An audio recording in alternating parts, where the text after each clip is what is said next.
입니다. 17장, 18장 두 장인데요.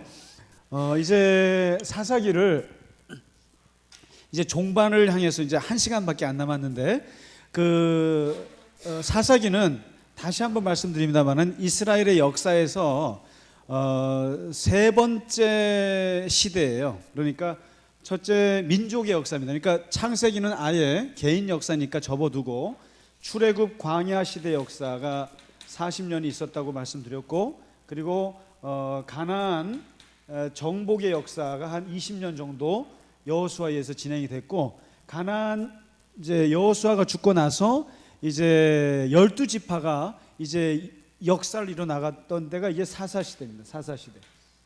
사사시대인데 이 사사시대가 은근히 길어요. 300년에서 400년 정도 됩니다. 그 다음에 이제 여러분이 아시는 바와 같이 사사시대가 끝나야 사무엘을 사실 마지막 사사라고도 말하는 사람이 있어요. 사무엘이 킹메이커거든요. 킹메이커, 이스라엘의 유일하게 왕정 시대를 열었던 사람이 이제 다음 주에 공부할 건데, 이 사무엘을 넘어서 왕정 시대가 도래합니다. 왕정 시대. 이게 이제 다윗, 솔로몬, 사울 이런 사람들이 등장하는 거거든요. 그래서 이스라엘의 역사가 이제 진행하면서 이 사사 시대라고 하는 것은 이스라엘이 이제 어떻게 보면 왕을 중심으로 해서 자리를 잡기 전에 굉장히 혼란스러웠던 때, 그래서 사사기의 핵심 구절을 알려드릴게요. 맨 마지막 구절입니다. 맨 마지막 구절, 여기 한 2번인가 3번 나오죠. 그때 이스라엘에 왕이 없었으므로 이스라엘 사람들이 각기 자기 소견대로 옳은 대로 행하였더라. 이게 핵심 구절이거든요. 사사시대를 설명하는. 그게 뭐겠습니까? 왕이 없다는 말은 이중적인 뜻이에요. 하나는 근본적으로 하나님이 왕이신데 그 왕을 안 모셨다는 뜻이에요. 하나님을 왕으로 안 모셨다는 뜻이고, 또 한 가지는 진짜 주변은 다 왕정 국가여가지고 왕이 다스려서 이렇게 안정이 되어 있는데 이스라엘은 왕이 없다 보니까 자기 소견대로 그냥 자기가 말하는 대로 그냥 혼란스러웠다는 뜻입니다. 이게 이제 사사시대를 말하는 핵심 구절인데, 저희가 이제 지금까지 사사시대에는 왕이 없기 때문에 왕 대신 하나님이 쓴 사람들이 사사라는 거거든요. 사사. 그러니까 이스라엘이 죄를 지으면 고통을 받고, 고통을 받아서 부르짖으면 하나님이 사사를 보내줬는데, 이 사사를 12명을 보내줘가지고 이스라엘 역사를 이어간 거죠. 그렇게 쭉 이어왔는데, 사실은 이제 오늘 17장부터 보시는 건 16장까지가요. 1장부터 16장까지가 12명의 사사 이야기예요. 사사 이야기가 진행이 됐고, 이제 17장부터 마지막 21장까지에 뭐가 있냐면 두 가지의 이야기가 나와요. 이 두 가지 다큐멘터리가 나오는데, 이 다큐멘터리가 사사 시대가 얼마나 정신없고, 그 다음에 이 중심이 없고, 얼마나 잔인했으며 얼마나 냉혹한 사회였는지. 그래서 이게 신앙이라는 것은 있는 것 같은데, 겉으로는 신앙이 있는데 속으로 얼마나 자기 욕망으로 가득 찬 시대였는지를 보여주는 대표적인 이야기 2개가 나와요. 다큐멘터리. 그래서 오늘 하나, 다음 주에 하나 이렇게 볼 텐데, 다음 주 못 보겠네요. 부활절 임직식이 있으니까 그 다음 주에 보더라도. 그래서 이제 오늘 나오는 이 에피소드가 이제 이 이야기입니다. 원래는 사실은 이 사사기가 아니고, 사실은 원래 사사들이 활동하면 안 되는 시대예요. 누가 활동했어야 되냐면 레위기라고 했어야 돼요. 사실은 레위 지파 사람들이 지도자로 나섰었어야 되는 거예요. 그러니까 이제 보시면 이상하게 이스라엘의 민족의 역사는 레위 지파가 어떻게 보면 이제 주도적으로 출발했어요. 바로 모세. 그다음에 모세가 지도자죠. 그다음에 모세 옆에 아론 형이잖아요. 형이 이제 제사장 역할을 했습니다. 그러니까 예를 들면 모세는 어떻게 보면 정치 분야를 했다면 이 아론은 종교 분야를 해서 둘이서 같이 이 광야 시대 40년을 주름 잡았거든요. 거기에 미리암이라고 하는 15살 위에 누나가 또 있습니다. 미리암. 이 세 남매가 어떻게 보면은 쥐락펴락했던 게 이제 이 광야 시대거든요. 근데 이 사람들이 다 레위 지파예요. 레위 지파. 그러니까 당연히 지금도 이스라엘 사람들, 레위 지파 사람들 소속은, 그러니까 우리가 족보가 있잖아요. 레위 지파 사람들은 자존감이 강해요. 굉장히. 그러니까 우리가 모세의 후손인 거예요. 모세의 직손. 참고로 저는 경주 김씨입니다. 그리고 저는 경순왕의 후손입니다. 신라를 말아먹으신 우리 마지막 왕이신 경순왕께서 우리의 조상이신데, 뭐 이런 쓸데없는 자존심이 있는 거죠. 근데 이제 이 모세와 아론과 미리암, 이 레위 지파가 잡았고, 그 다음에 여호수아로 이어지지 않습니까? 2대가 여호수아는 에브라임 지파예요. 에브라임이 누군지 아시잖아요? 요셉의 두 아들, 둘째 아들. 근데 이 요셉이 12지파에 못 들어가고 자기 두 아들을 집어넣는데, 므낫세와 에브라임을 집어넣는데 할아버지 야곱이 둘째 아들에게 축복을 해서 이 에브라임이 주류 지파가 되는 거예요. 그래서 이제 여호수아 때는 에브라임이 이제 잡다가, 그 다음에 이제 이 사사기로 넘어오거든요. 사사기로 넘어올 때 1대는 모세가 지도자고 2대는 여호수아가 지도자인데, 큰 지도자가 이제 없어졌어요. 지도자가 없습니다. 큰 지도자가 없으니까 12지파가 같이 집단 지도 체제를 이뤄서 같이 이제 나가는 거죠. 이제 이 지파가 이제 떠오른 거예요. 12지파가요. 12지파가 떠오르는데, 이 12지파에서 제일 많은 지파가 유다 지파거든요. 유다 지파가 7만 명이 넘으니까 제일 큰 지파인데, 이 12지파 속에 12지파가 이렇게 있으면은, 하여튼 이 12개인가요? 있으면은 거기에다가 각 지파마다 4개의 성을 만들어요. 4개의 성, 또 4개의 성. 그렇게 해서 48개의 성이 있는데, 그 성에다가 레위 사람들이 들어가요. 여기에요. 레위 사람들은 이때부터 뭐냐면 제사장 지파로 구별시켜 놨거든요. 그래서 얘네들은 땅도 안 줘요. 땅도 안 주고 레위 지파는 돈도 못 벌어요. 그래서 이 친구들은 어떻게 하냐면 나머지 11지파가 돈을 벌어서 11조를 얘네한테 주는 거예요. 그래서 이제 제사 지내는 거 잘 보시면은 재밌어요. 맛있는 거는 다 제사장들이 먹게끔 다 조치를 해놨어요. 예, 염소 뒷다리, 양 뒷다리, 이렇게 가슴살, 이런 것들은 소금 쳐가지고 제사장에게 먹을지니라, 이렇게 돼 있어요. 레위기에 보면. 그러니까 이게 다 서로 먹자고 하는 서로 먹자고 하는, 이렇게 말하면 안 되죠. 아무튼 이 레위인들은 성직자 계급으로 따로 나눠서 이렇게 이제 48개. 그래서 돈도 못 버니까 지파들이 돈 걷어서 줘야 되고, 그다음에 자기 땅도 없어요, 이 친구들은요. 그러니까 정복 정쟁 하지도 않아요, 이 사람들은. 안 하고 이 48개의 성읍에 들어가서 거기에서 말씀을 가르치고, 그다음에 제사를 집전하는 역할을 한 거죠. 그러니까 이제 이 사사 시대라고 하는 것은 레위 지파가 나서야 되는 시대예요. 레위 지파가 나서서 전 이스라엘 지파들을 대상으로 말씀으로 가르치고 하나님께 제사할 수 있도록 주도해주고, 그래서 이 사람들이 어떻게 보면 중심이 됐었어야 될 시대가 이 사사 시대예요. 그런데 웬걸요, 이게 모세가 빠지고 여호수아가 빠지고 큰 지도자들이 없어서 그런지 모릅니다만은, 이 12지파가 이 레위 지파 사람들한테 돈을 안 줘요. 생활비를 안 준다 이거죠.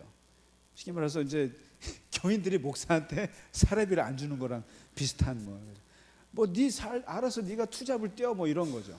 투잡을 뛰든지 이런 거고, 그 다음에 얘네들 또한 타락을 해가지고 주도적인 역할을 안 해요. 말씀을 이렇게 전하거나 또 교육을 하거나 제사 이런 거를 제대로 못 해요. 그러니까 레위 지파는 레위 지파대로 타락을 하고, 또 11지파는 나름대로 또 이들도 타락을 해서 얘네들은 안 챙겨주고, 그러니까 이게 안 맞아지는 거예요. 안 맞아 떨어지고. 그러면서 결국 하나님이 촛대를 이 레위 지파에서 옮겨서 누구한테 하는, 이게 사사가 이제 등장하는 거죠. 의외의 인물들이 등장해서 농부 출신, 소장농 출신, 여자, 또 이상한 깡패 출신을 불러가지고 나라를 구하게 되는 바람에 사사기라고 이름이 바뀐 거예요. 근데 원래는 이 레위 지파가 했어야 되는데, 그래서 레위 지파가 얼마나 엉터리였는가. 그러니까 이제 오늘날 성직자 사람들이 얼마나 타락했고 불성실했는가를 보여주는 시대가 이 시대인데, 그 대표적인 케이스가 오늘 17장과 18장에 하나의 에피소드가 나옵니다. 보시면 이 미가라고 하는 사람이 나와요. 미가라고 하는 남자가 나오는데, 이 남자의 어머니가 부자인 것 같아요. 어머니가 굉장히 재력이 많아가지고 그 이제 은 1,100 정도. 그러니까 이제 집에 이제 돈이 많아가지고 이게 숨겨놨는데, 이게 이제 도둑을 맞은 거예요. 은 1,100을. 그러니까 은이 1,100 정도가 도둑 맞았다는 게 이게 수십억 얘기합니다. 오늘날의 가치. 그 당시에 굉장히 부잣집이었어요, 어머니가. 근데 요걸 누가 훔쳤냐면은 아들이 훔친 거예요. 은 1,100을 슬쩍 해갖고 꼬물 쳐놨는데, 어머니가 얼마나 드세신 분인지, 입이 걸걸하신 분인지, 이분이 돈이 없어지자마자 저주를 퍼대는 거예요. 그 쌍욕을 하시면서 그냥 막 이거 가져간 놈은 진짜 뭐 하여튼 살 떨리는 저주를 하셨던 것 같아요. 살 떨리는 저주를 했는데, 여러분 아시죠? 이스라엘 사람들의 그 말의 영성이라는 게 얼마나 센지. 그러니까 이 하나님 앞에 말을 내뱉으면 곧 해야 되는 거예요. 그래서 그만큼 이게 센데, 이 어머니가 저주를 막 퍼대니까 이 저주를 누가 듣냐면 아들이 들어요. 아들이 듣고는 가슴이 그냥 덜덜덜 떨리는 거죠. 가슴이 너무 떨리는, 이게 저주를 이 가져간 놈한테, 도둑놈한테 막 퍼대니까 너무 무서워갖고 미가가 어머니한테 은 1,100을 그대로 갖다 바쳐요.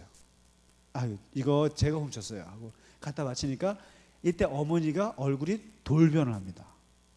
돌변하는데, 이 저주가 아들에게 갔다고 생각하니까 끔찍한 거죠. 그러니까 얼른 돌려서 축복으로 바꿔요. 그게 오늘 3절이죠. 3절에 어머니가 그냥 그 이제 오히려 축복을 합니다. 아들이 이제 갖다 주니까. 그래서 축복을 하고 했더니, 이 아들이 미안한 마음에 여기서 은 20인가요? 30을 빼가지고 뭘 만드냐면 드라빔. 그 다음에 이제 이 에봇. 이게 뭐냐면, 이게 이러면 안 되는데, 그 이스라엘은 죽었다 깨어나도 보이지 않는 하나님만 믿어요. 광야의 하나님은 안 보이는 분이에요. 신상이 없어요. 그래서 이 같은 그 유일신 신앙을 갖고 있는 이슬람 같은 경우는 오죽하면 그 성전을 지을 때, 그 사람들은 모스크를 지을 때 모자이크로 처리하는 이유를 아세요? 형상이 있을까봐, 얼굴이 나타날까봐 그 사람들은 철저하게 형상을 죽입니다. 죽이는데 이스라엘 사람들도 마찬가지예요. 보이지 않는 하나님은 절대로 형상이 없어요. 그래서 이제 뭐 이게 뭐 과한 말일 수도 있습니다만은 이 기독교 신앙에서는 미술이 발달할 여지가 좀 없었던 것도 있어요. 음악은 발달했어도, 그러니까 뭐 형상을 만드는 걸, 조각 같은 건 말이 안 되는 거죠. 그러니까 이제 그런데 요 당시에는 사람들이 자꾸만 우상 숭배 문화가 들어오면서 드라빔, 약간 이런 것들이 막 생겼어요. 그러니까 미신적인 그런 드라빔이라 그래서 이렇게 이제 뭐 점치고 하는 그런 그 이제 무속적인 그런 것들을 만듭니다. 그걸 은 20인가 30을 줘가지고 이제 그런 걸 집에다 갖다 놔요. 갖다 놓고 이제 이거를 이렇게 모십니다. 이렇게 모셔놓고 이제 거기서 이제 하는데, 그러니까 어머니나 미가나 하나님 믿는 신앙은 겉으로는 들고 있는데 실제 내용은 우상 숭배예요. 상당히 우상 숭배인데, 여기서 이제 이게 드라빔도 있고, 또 여기 보면 에봇이라는 게 뭐냐면 제사장이 입는 옷이에요. 그러니까 이것도 벌써 우상 숭배화된 거예요. 그 레위기에 보면은 아론에게 에봇을 만드는 법에 대해서 쭉 나오거든요. 이게 제사장이 입는 옷이에요. 쉽게 말하면 목사들 가운 같은 거 이렇게 만들어라 저렇게 만들어라, 그리고 이것은 무슨 의미고 무슨 색깔로 해라, 이게 나오거든요. 그러면 이제 제사장이 예배를 드릴 때, 제사를 드릴 때 요 옷을 입고 에봇을 입고 하는데, 요 옷 자체가 우상화된 거예요. 쉽게 말하면 목사가 입는 옷 자체가 마치 권위의 상징처럼 된 거예요. 사실은 여러분 그거 아세요? 이거 이렇게 스톨, 이거는 멍에를 뜻하는 거예요. 그러니까 네가 멍에를 뜻하는 거고, 그리고 이 가운을 입는다는 뜻, 성가대 가운 입잖아요. 입는다는 것은 너의 모습을 가리라는 뜻이에요, 사실. 그래서 수도복을 입는 것은 그냥 네 속에 있는 더러운 거, 개성 같은 거 다 필요 없고 그냥 덮으라는 뜻이거든요. 그래서 이렇게 덮어라는 뜻인데 이게 어쩌다 로만 카톨릭에서 이게 사제들이 계급으로 올라가면서 이게 마치 권위의 상징이 됐어요. 그래서 막 스토리나 이런 걸 되게 화려하게 만들어 가지고 멋있지 않아요, 여러분들? 그 신부님들 쫙 보면 되게 막 그러니까 그게 이상하게 됐어요. 그러니까 네가 하나님의 종이고 멍에를 맬 사람이고 너는 죄인이라는 뜻으로 이걸 입는 건데 그래서 너를 가리라는 뜻인데 사람들이 이걸 입으면 권위 상징. 사실 솔직히 말씀드리면 저도 어디 믿지 않는 분 장례식 갈 때는 제가 가운을 일부러 입어요. 왜냐하면 입어야 그분들이 말을 들어요. 아세요? 제가 장례식을 한두 번 해봤겠어요? 근데 안 믿는 분들이 이제 가서 땅을 파지 않습니까? 땅을 파는데 양복 입고 넥타이 딱 하고 가면 말 안 들어요. 쟤 누구야? 나도 넥타이 메고 나도 마는데 그런데 가운 딱 입고 말이죠. 스톨 딱 하고요. 성경책 달고 있으면은 여기 이제 취토는 조금 있다 하세요. 그럼 예 알겠습니다. 그게 있어요. 그러니까 이게 원래 겸손을 뜻하고 가린다는 뜻인데 이게 또 한편으로는 권위의 상징이 됐어요. 뭐 이중적일 수는 있습니다만은 근데 이제 어쨌든 이 에봇이라는 옷 자체가 우상화된 거예요. 그래서 이 미가라는 친구가 자기네가 이제 레위 지파는 아니니까 이 에봇이라는 것을 만들어 놓고 드라빔 같은 걸 만들어 놓고 집에다가 모셔 놓은 거예요. 그런데 이제 뭔가 몇 프로 부족한 게 하나 있죠. 뭐냐면 이 에봇을 입을 사람이 없는 거죠. 그냥 이렇게 이제 모시고 있는데 마침 미가의 집, 이 집이 이제 잘 사는 집이니까 아마 이 집 앞으로 누가 지나갔는데 누구를 딱 만나냐면은 레위 청년을 한 사람 만납니다. 레위 청년을 만나거든요.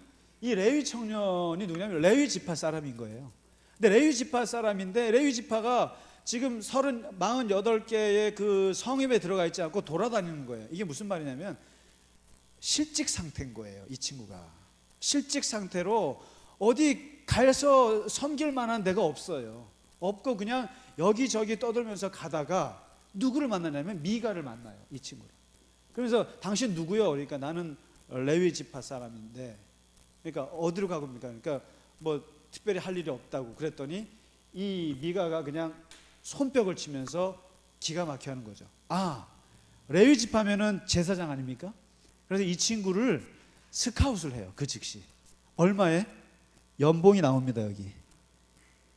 연봉 10절에 보시면 연봉이 나옵니다. 세 가지. 은 10개. 이 집은 은 1100개가 있는 집이거든요.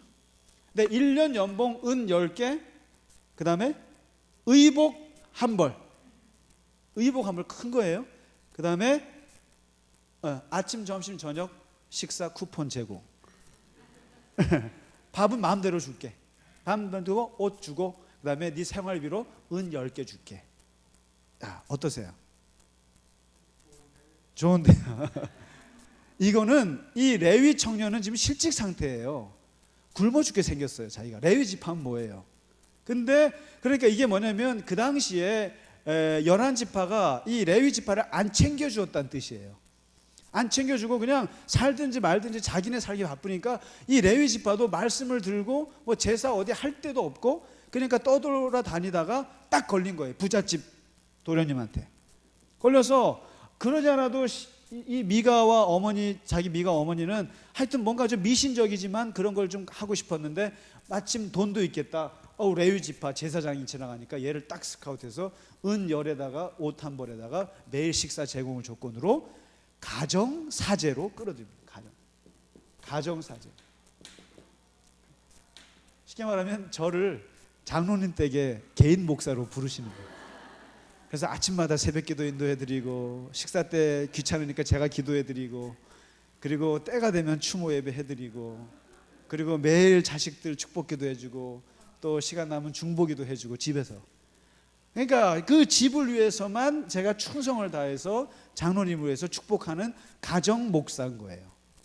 가정 목사, 주치 목사로 하는 거죠. 이게 레위 청년을 가정 사제로 끌어들인 거예요. 가정 제사, 개인 제사장으로 쓴 거예요. 기가 막힌 현상이에요. 그러니까 돈 있으면 못하는 게 없어요. 그러니까 이게 사실은 이런 게 이제 중세 때도 보면 사제들이 부자들 같은 경우는 개인적으로 그 사제들을 불러서 이렇게 자기들 집을 축복하도록 이렇게 썼어요. 이렇게 하기도 하고 했는데 아무튼 그게 지금 사사기에 나옵니다.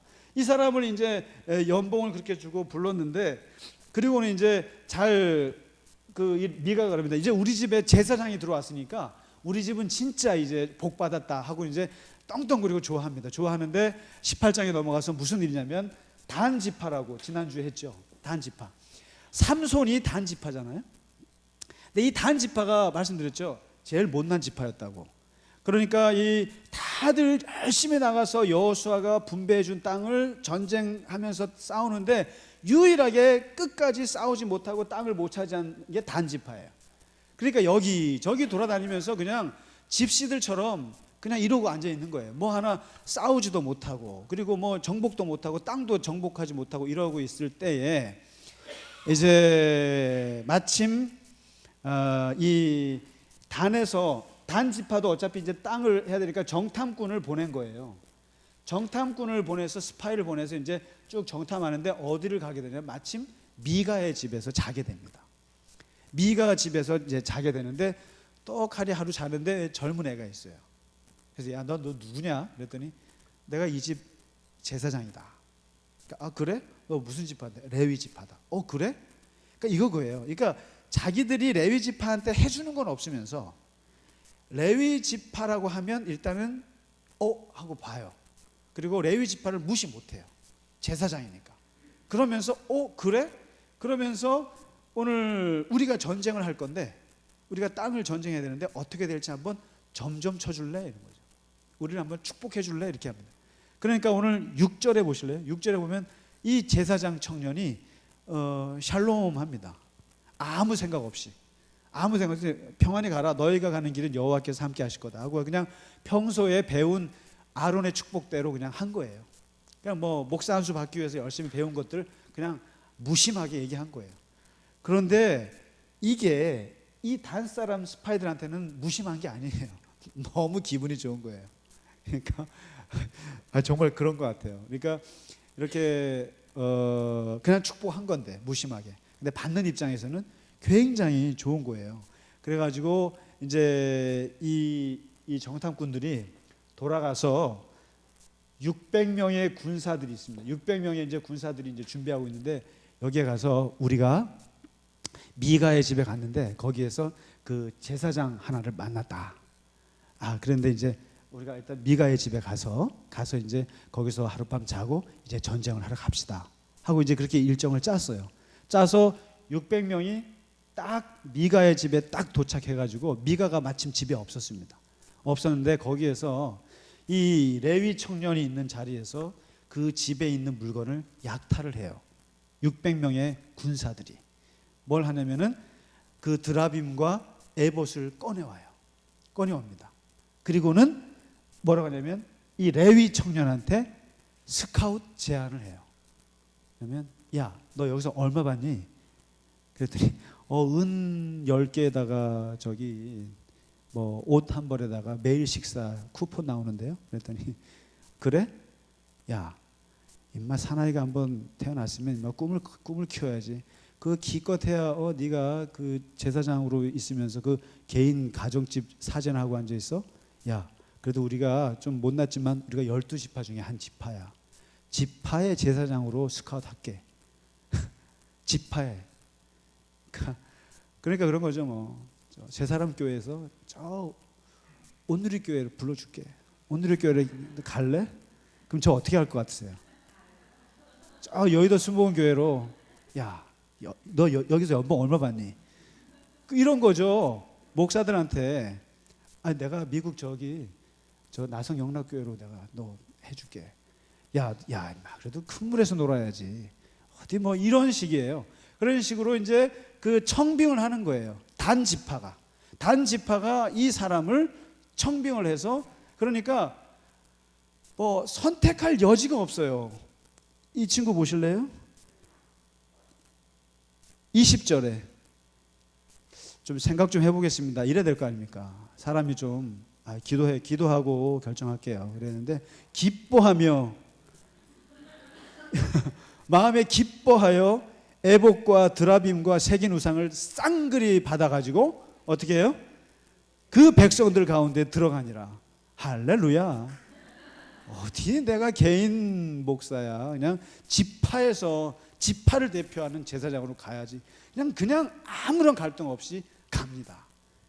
이게 마치 오늘날 목사들의 행태랑 비슷하잖아요. 사실 솔직히 말씀드리면 목사들의 기본적인 그 자기의 인생 스케줄은 작은 교회에서 큰 교회입니다. 그렇게 돼 있어요. 저 또한도 그게 있는데 하나님이 그렇게 못하게 하시거나 아니면 능력이 안 돼서 못 가는 거죠. 근데 이러다가 큰 교회에서 부르면 할렐루야 하고 가죠. 이런 핑계 저런 핑계 대면서. 이게 이제 그러니까 어디 이 사람이 그냥 큰 교회에 나오고 큰 이 지파에서 제사장을 부르니까 그냥 아무 생각 없이 가는 거예요. 그러니까 여기서 이 20절이 말해주고 있는 게 이 제사장의 윤리의식, 도리 이런 게 하나도 없다는 뜻이에요. 최소한 아무리 그래도 이 미가한테 인사라도 하고 가야 되고 여차여차해서 내가 이렇게 됐다 그러고 적어도 좀 기도라도 하고 갈등하는 거라도 보여줘야 될 거 아닙니까? 근데 큰 지파의 제사장을 부르니까 그냥 바로 가는 거예요. 연봉도 몇 배 차이가 나겠죠. 그러니까 이제 바로 그냥 아무 생각 없이 가는 이걸 보면서 이 당시에 레위 성직자들이 얼마나 생각 없는가, 얼마나 가볍고 얼마나 먹고 사는데 집중해 있는가, 이걸 이제 가정 보여주고 있는데 이걸 보면서 저희 목사들은 굉장히 많이 찔려요. 저도 이렇게 보면서 너무 비슷하다. 오늘날의 우리랑 이런 생각을 하게 되는데 아무튼 이렇게 가게 되니까 나중에 알게 돼요. 미가가 갔더니 드라빔도 없고 에봇도 없고 이놈 어디 갔어? 없어진 거예요. 그랬더니 얘기를 읽어보니까 단지파가 끌고 왔다는 거죠. 그래서 이제 며칠 후에 가서 쫓아가서 따집니다. 항의하는데 여기 보면 18장 25절에 막 미가가 떠들어요. 왜 내가 저기 그 계약해가지고 하는 애인데 왜 너네가 가져가냐고, 말도 없이 가져가냐, 계약도 없이 말이지. 말이 안 되지 않습니까? 상식적으로 내가 고용한 사람인데 아무래도 말을 하고 가야지. 막 따지니까 이 단지파가 뭐라 그래요? 딱 나와가지고는 네 말이 내 귀에 들리지 않게 하라. 참 말이 멋있죠. 참 표현이 멋있죠. 노한 자들이 너희를 쳐서 내 생명과 내 가족의 생명을 잃게 할까 하노라. 이게 무슨 말인가? Shut up, mouse. 입 다물어, 입 다물어. 아예 그냥 별로 말할 것도 없어. 그냥 입 다물어. 그리고 너 죽어. 이게 너 잘못하면 죽어. 너 600명이 말하는데요. 미가가 무슨 저항을 하겠습니까? 그러니까 shut up, mouse. 입 다물어. 가만히 있어. 그러니까 우리가 왜 데리고 왔으며 우리도 필요하고 이런 얘기는 하나도 안 해요. 그냥 shut up, mouse. 입 다물어. 뭐 엄청난 폭력 앞에 미가가 600대 1인데 뭐 지가 할 말이 있겠습니까? 그러니까 그냥 단지파 또한도 얼마나 잔인하고 냉혹한 인간들이었는지를 보여줘요. 그리고요, 그 다음에 보면은 단지파가 얼마나 유치한 지파였냐면은 힘이 없으니까, 자기들이 힘이 없으니까 정말 정정당당하게 가나안이랑 싸워가지고 블레셋이랑 싸워서 땅을 점령할 생각 안 하고요. 여기에 보시면 27절에 라이스라는 땅이 있습니다. 라이스라는 땅이 있는데 이 땅이 뭐냐면 한가하고 걱정 없이 사는 백성. 이게 그러니까 한가하고 걱정 없이 평화로운 마을이에요. 그러니까 이 마을은 여호수아가 정복하라고 했던 땅이 아니에요. 이 말 속에 성경 기자는 이미 이 땅은 쳐서는 안 될 땅이고 약한 땅이라는 걸 보여주는 말이에요. 그런데 다른 강한 땅들은 못 치겠으니까 한가하고 여유롭고 이 평화로운 땅을 쳐가지고 거기에다가 자리를 잡은 게 단지파예요. 그러니까 강한 사람한테는 어쩌지 못하고 약한 사람한테는 그냥 막 뺏는 이런 그 단지파의 잔인한 모습이 나옵니다. 이렇게 해서 이제 그러니까 지금 완전히 합력하여서 악을 만들어내는 세대예요. 이 미가의 미신 같은 행위나 그 미신이 아무 문제 없게 아무 문제 의식 없이 가서 그 남의 집에 가서 가정 그 사제를 하는 레위 사람이나, 그리고 이 사람을 또 좋다고 뺏어가 가지고 그냥 그렇게 하는 단 지파나, 다 이 세계가 다 엉망진창인 거죠. 그런데 더 엉망진창이고 충격적인 것은 30절입니다. 바로 이 레위 청년이 누구냐 이거죠. 이 레위 청년이 바로 모세의 손자라는 거예요. 모세의 3세대 손자예요. 3세대 손자. 그러니까 이게 무슨 모세의 10대 손이다 이러면 말을 안 해요. 삼손. 한 시대를 살았을 수도 있어요. 모세하고. 그 바로 이름이 요나단입니다. 이름까지 나와요. 죄송합니다. 이 바보 같은 제사장이 이 쓸개 이거 없는 이 제사장이 모세의 손자고요. 이름은 요나단이고 이 친구가 단지파의 제사장으로 있었더라. 이렇게 끝납니다. 이 말이 뭘 뜻하겠어요? 참 가지가지한다. 참 가지가지한다. 그러니까 모세 어떻게 보면 이스라엘의 최고의 존경받는 자인데 그 자식이어도 소용이 없는 시대입니다. 뭐 그 혈통이면 뭐합니까? 그 집안이 아무리 뭐 좋은 집안이면 뭐예요? 소용이 없다는 뜻이에요. 그러니까 그냥 이 시대가 이렇게 성과 거룩한 것과 이런 것들을 구별도 못하고 그리고 그냥 자기들이 대우해주고 서로가 존중해야 될 것도 안 하고 이러면서 이게 이렇게 시대가 이렇게 됐다는 것을 보여주는 아주 단적인 예가 오늘 17장과 18장입니다. 네, 오늘 마치도록 하겠습니다. 자, 질문 있으면 질문 받겠습니다.